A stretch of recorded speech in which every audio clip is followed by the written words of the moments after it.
एक शांत शहर से दूर दराज पर एक पुराना कब्रिस्तान है। ये कब्रिस्तान जिसे लोगों ने भुला सा दिया था, एक रात को अनहोनी का गवाह बनता है।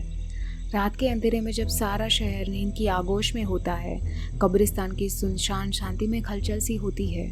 ये हलचल होती है एक पुरानी कब्र के ऊपर, जहाँ अचानक से रातों रात एक कंकाल प्रकट हो गया था।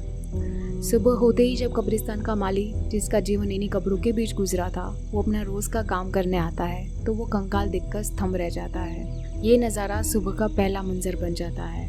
बिना देर किए वो इस घटना की सूचना तुरंत पुलिस तक पहुंच जाता है। पुलिस के आने पर घटनास्थल का मुआयना किया जाता है। ये कब्र लगभग 1 सदी पुरानी थी। कब्र के आसपास की मिट्टी खिसकने से ये साफ जाहिर होता था कि यहाँ कुछ तो हुआ है। इस अद्भुत घटना ने सभी को सोचने पर मजबूर कर दिया। क्या सच में कोई मरकर वापस लौट आया था, या फिर ये किसी की शातिर साजिश थी? अब आगे की कहानी का मोड़ शायद आपने सोचा भी नहीं होगा। कहानी में आगे बढ़ने से पहले चैनल को लाइक एंड सब्सक्राइब करना ना भूलें। ये कहानी एक परिवार की, जिसमें जयपाल सिंह, उनकी पत्नी रेणुका, उनके 2 बेटे राज और अमित, जयपाल सिंह की बहन माया और उसका 10 साल का बेटा जो फिलहाल बोर्डिंग में पढ़ रहा है, शामिल थे। जयपाल सिंह एक जाने माने कपड़ों के व्यापारी हैं और उनकी एक बड़ी सी दुकान थी। एक दिन जब जयपाल सिंह जी घर से निकले और दुकान तक नहीं पहुंचे तो उनके बेटे चिंता करने लगे। उनका फोन भी बंद आ रहा था। राज और अमित को सुबह से शाम तक उनके पिता का कोई पता नहीं चला। उन्होंने घर पे अभी तक किसी को कुछ भी नहीं बताया था। दोनों भाइयों ने अपने जान पहचान वालों से लेकर दुकानदारों तक सबसे पूछताछ की, लेकिन जयपाल सिंह जी का कुछ भी पता नहीं चला। परेशान होकर राज और अमित पुलिस स्टेशन गए और एफआईआर दर्ज करवाई। घर लौटकर उन्होंने घर में सभी को पूरी बात बताई। सबकी रातों की नींद उड़ गई थी। पुलिस को पता चला कि जयपाल सिंह जी को आखिरी बार एक चाय की दुकान पर देखा गया था, जहां वो अक्सर जाया करते थे, और उनके फोन की आखिरी लोकेशन भी यही दुकान थी। पड़ोसियों से पता चला कि पिता और बेटे के बीच में दुश्मनी थी। फोन रिकॉर्ड्स चेक करने पर भी पुलिस को कुछ हाथ नहीं लगा। बिना किसी ठोस सबूत के पुलिस उन्हें गिरफ्तार भी नहीं कर सकती थी। आखिर में पुलिस को लगा कि शायद जयपाल सिंह जी अपनी मर्जी से कहीं गए हैं और केस को बंद कर दिया गया। धीरे धीरे परिवार ने अपनी रोजमर्रा की जिंदगी में वापस लौटना शुरू कर दिया था, इसी उम्मीद के साथ कि जयपाल सिंह जी जहां होंगे सही सलामत होंगे और जल्दी लौट आएंगे। लेकिन 5 महीने बीत जाने के बाद भी उनका कोई पता नहीं चला। एक पुरानी और सुनसान कब्रिस्तान में, जो शहर से कुछ दूर पर था, जहाँ अब सिर्फ चंद लोग ही आते जाते थे, वहाँ एक रहस्यमय घटना घटती है। यहाँ एक रात अचानक एक कब्र पर एक कंकाल प्रकट हो गया था। ये नज़ारा सुबह सबसे पहले कब्रिस्तान के माली ने देखा था, जो हर दूसरे दिन वहाँ आकर पेड़ों पौधों में पानी देने का काम करता था। उसने तुरंत इस घटना की सूचना पुलिस में दी। इंस्पेक्टर जाधव और उनकी टीम ने कब्रिस्तान के हर कोने को छान मारा। अचानक यहाँ एक कंकाल का मिलना किसी गहरी पहेली से कम नहीं है। कब्रिस्तान के एक पेड़ के नीचे पुलिस को एक आई कार्ड मिला, जिसमें सिर्फ जयपाल लिखा हुआ था। बाकी सब कुछ मिट चुका था। पोस्टमार्टम रिपोर्ट से पता चला कि जिस भी इंसान का है, उनकी मृत्यु 6 महीने पहले हुई है। पुलिस ने पिछले 6 महीनों में दर्ज सभी लापता व्यक्तियों के रिपोर्ट्स की जांच करवाई, जिसमें जयपाल सिंह का नाम सामने आया। जयपाल सिंह जी के बेटे का डीएनए टेस्ट करवाया गया और फिर साबित होता है कि ये कंकाल जयपाल सिंह जी का ही था। जयपाल सिंह के घर में शौक का माहौल था, पर इंस्पेक्टर जाधव मामले को और गहराई से समझ रहे थे। उनका मानना था कि एक व्यक्ति जो लापता होता है और फिर इतने समय बाद उसका कंकाल मिलता है, ये मामला कुछ और है। उन्हें शक था कि जयपाल सिंह की हत्या हुई थी और फिर उन्हें वहीं दफनाया गया था। लेकिन सवाल ये था कि उनका शरीर कब्र से बाहर क्यों निकाला गया?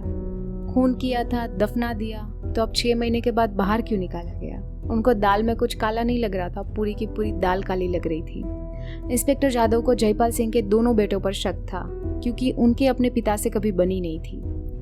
मामला फिर से खुला और सभी पुराने रिकॉर्ड्स को दोबारा जांचा गया, लेकिन कुछ भी हाथ नहीं लगा।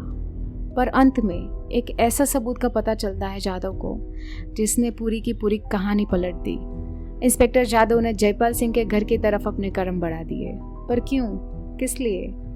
किसी को गिरफ्तार करने के लिए या किसी से पूछताछ करने के लिए? इंस्पेक्टर जाधव जयपाल सिंह जी की बहन माया को गिरफ्तार करते हैं, जिस पर शक का कोई कारण ही नहीं था। पर गिरफ्तार क्यों?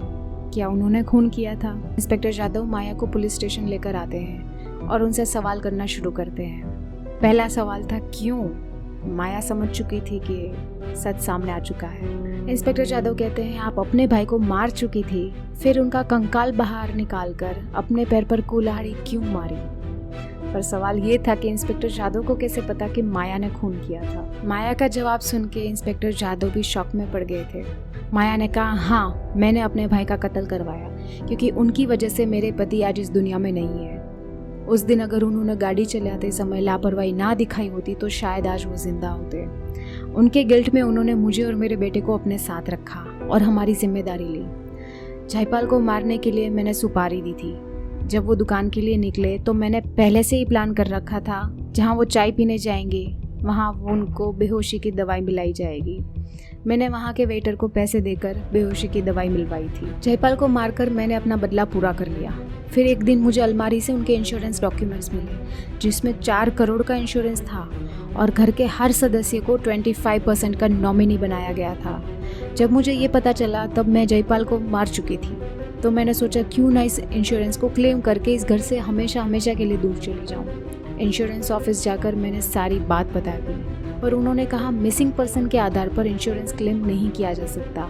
डेथ सर्टिफिकेट के बिना कोई भी लाइफ इंश्योरेंस क्लेम पॉसिबल नहीं है। मैं मुसीबत में फंस गई थी कि अब करूँ तो करूँ क्या। मैं उसकी लाश जहाँ दफन थी वहाँ से उसका कंकाल निकाला और नज़दीक के कब्रिस्तान में रख दिया। जानबूझकर आईडी कार्ड भी वहीं रख दिया ताकि पुलिस को पता चल सके कि ये जयपाल सिंह का ही कंकाल है। सब खत्म होने के बाद डेथ सर्टिफिकेट तो आएगा ही। दरअसल इंस्पेक्टर जादव को खबरी ने बताया था कि जयपाल सिंह के इंश्योरेंस पर किसी ने क्लेम किया है। ये सुनकर इंस्पेक्टर जादव को शौक लगा था कि कल कंकाल मिला और आज क्लेम भी आ गया। पता करवाया कि इंश्योरेंस क्लेम किसने किया है, तो वो कोई और नहीं बल्कि माया थी। बस इसीलिए इंस्पेक्टर जादव माया को गिरफ्तार करने के लिए उसके घर पहुंच गए थे, क्योंकि ये क्लेम वाली बात सुनकर इंस्पेक्टर जादव पूरी बात समझ चुके थे। पुलिस ने कहा, आपकी लालच आपको ले डूबी। अगर आप कंकाल ना निकालती तो शायद ये राज हमेशा राज ही रहता, लेकिन आपने लालच बुरी बला है ये कहावत सही साबित कर दी। माया को उम्र कैद की सज़ा हुई और जयपाल सिंह का परिवार आज भी सदमे में है। लेकिन कहानी यहीं ख़त्म नहीं होती। अगली सुबह एक और अजीब हादसा हुआ। इंस्पेक्टर जादव को खबर मिली कि उसी कब्रिस्तान में एक और कंकाल मिला, ठीक मार्टिन के कब्र के ऊपर। आसपास की कुछ कब्रें भी खुदी हुई थी। क्या ये एक और राज था या फिर कोई नया खूनी खेल शुरू होने वाला था? ये राज आज भी राज है। आपको क्या लगता है? कमेंट्स में ज़रूर बताइएगा।